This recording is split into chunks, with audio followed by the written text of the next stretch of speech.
The Jack of Hearts is a scary story about a young girl who goes to summer camp. She is terrified when some of her friends start to go missing and it seems that there is a serial killer on the loose. There was a girl named Mila whose parents were sending her away to summer camp. She had heard vague rumors from the other kids at school about strange things that went on at the camp. She pleaded with her parents to let her stay at home for the summer, but they forced her to go. "You're 12 years old now, Mila," her father said sternly. "You need to get over this kind of nonsense and act like an adult." When Mila arrived at the camp, she was shocked to find it in such a dilapidated state. The wooden cabins were infested with termites, the bunk beds were lumpy and uncomfortable, the bed sheets smelled revolting and the mattresses were covered with big yellow stains. There was only one toilet in the whole camp and it was outdoors. It was little more than a wooden hut with several stalls inside. They looked like they hadn't been cleaned in months and the stench was atrocious. Worst of all, the door of each stalls had a hole in it, cut in the shape of a heart. You had to stuff the hole with toilet paper every time you went to the bathroom or else the other kids would be able to peek in and watch you poop.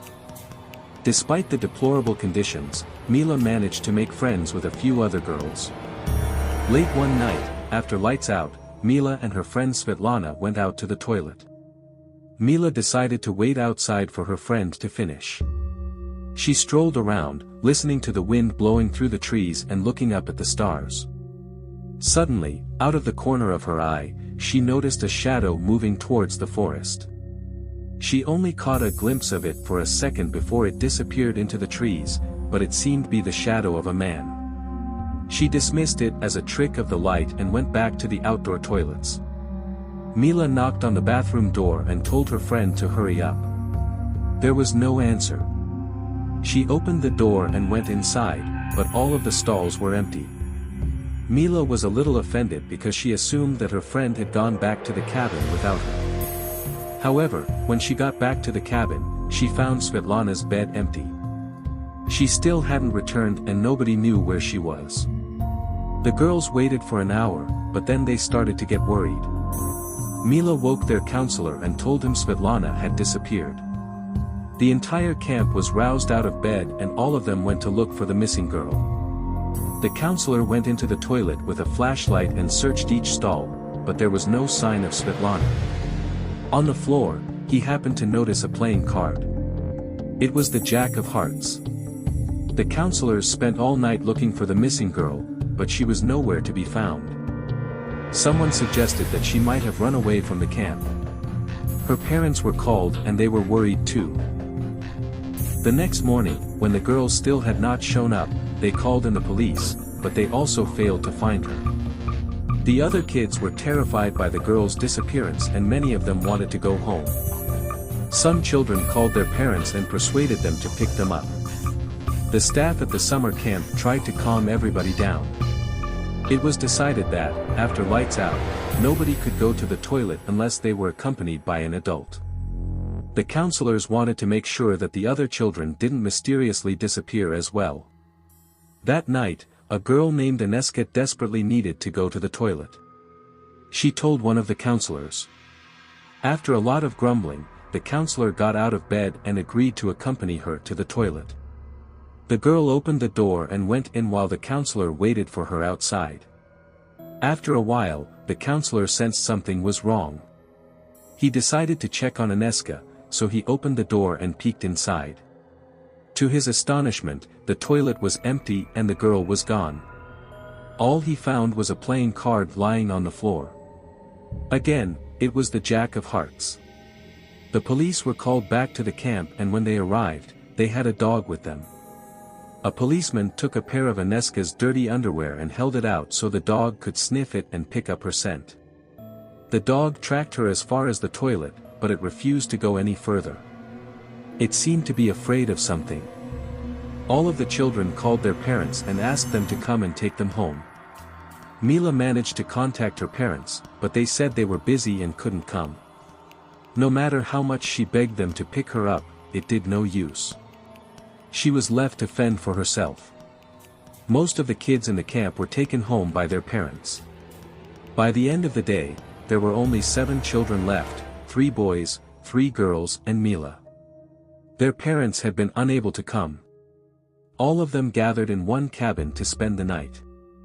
As a precaution, 2 of the counselors would also sleep in the cabin to watch over them. Nobody was allowed to go to the toilet outside. If any of them needed to pee or poo, they would have to do it in a porcelain pot that was placed in the center of the room. They had to lift the lid, do their business, then put the lid back on so it didn't smell too bad. That night, Mila lay awake in bed, shaking with fear. She was terrified that she would be the next to disappear, and she dreaded having to go to the toilet in front of everybody. Eventually, all of the children drifted off into an uneasy slumber. The next morning, when they woke up, there were 2 empty beds. 2 of the girls had mysteriously gone missing. Their names were Lishka and Galina. On the floor lay 2 playing cards. Both of them were the Jack of Hearts. The police arrived and began interrogating the 2 counselors. After hours of questioning, they determined the counselors didn't know anything. Another search of the area was conducted, but it proved fruitless. There was no trace of the missing children, and the police left empty-handed. One policeman decided to stay behind to protect the remaining kids. The only ones left now were 3 boys, a girl named Katka and Mila. When they were going to bed, the policeman came into the cabin and locked the door behind him.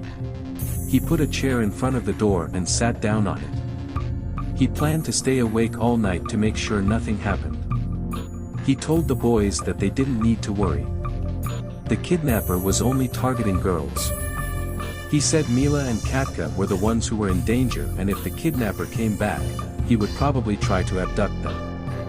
The 2 girls started crying, but the policeman assured them that he would do everything in his power to make sure they were safe. In the middle of the night, Katka needed to go to the toilet. The policeman told her to poo in the pot, but she refused and began to throw a tantrum. Eventually, the policeman gave in and agreed to escort her to the toilet.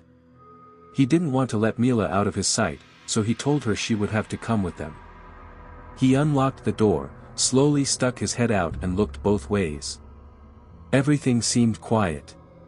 He told the boys to lock the door behind him and cautiously led the 2 girls towards the outdoor toilet. He kept looking in all directions, making sure nobody could sneak up on them. Eventually, they reached the toilet. Mila and Katka were trembling. The policeman told them to wait at the door while he checked all of the stalls. He turned on his flashlight and took a look around. At first, everything seemed normal, but then he heard a rustling noise and he saw one of the stall doors slowly creaking open. Suddenly, there was a loud hissing sound and a shadow flew out of the stall. It was a man dressed in a dark red bodysuit and mask. He caught hold of Katka by the hair and started to drag her away. Mila screamed. The policeman tried to protect the girls, but the shadowy figure grabbed him by the neck and began to choke him. Gasping for air, the policeman ordered Mila go back to the cabin and get help. The young girl ran as fast as she could, screaming and shouting. The camp counselors grabbed their flashlights and rushed out. The 3 boys in the cabin also came running to see if they could help. Mila pointed them towards the toilet. When they got to the outhouse, they saw the policeman lying on the ground. There was a strange man standing over him, his hands wrapped tightly around the policeman's neck. Katka was lying unconscious on the ground beside him. The policeman struggled and managed to pull out his gun. He pulled the trigger and a bullet ripped through the man's shoulder. With a roar, the man let go of the police officer, grabbed Katka's limp body and took off running. The counselors pursued him, with the 3 boys and Mila close behind. The policeman stood up, took careful aim and fired at the man, but he missed. Before he could get off another shot, the man had disappeared into the woods. Everyone started to look for the crazed kidnapper. They scoured the woods with their flashlights. Mila stayed close to the policeman. Tears were streaming down her face. All of a sudden, she happened to spot a trail of blood in the bushes. She pointed it out to the policeman and he told her to be quiet.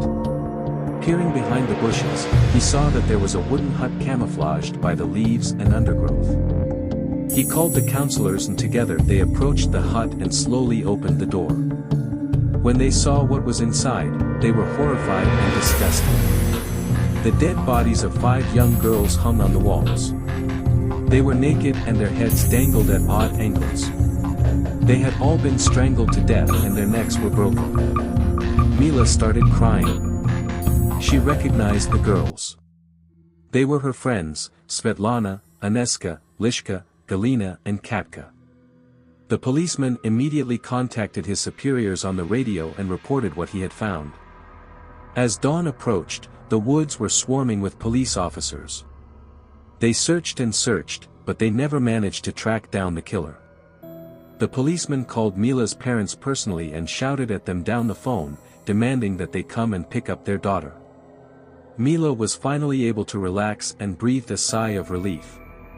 After this, the owners of the camp were forced to close down and the surviving children were sent home. In the end, the summer camp had to close down for good. A lot of money changed hands and the owners had to pay compensation to the parents of the dead girls. The authorities tried to have the whole incident hushed up, but rumors began to spread and pretty soon it was being reported in the tabloid newspapers. The murderer was never caught. The papers gave him the nickname, the Jack of Hearts, and they say he is still out there in the woods, biding his time and waiting for more young girls to wander into his clutches.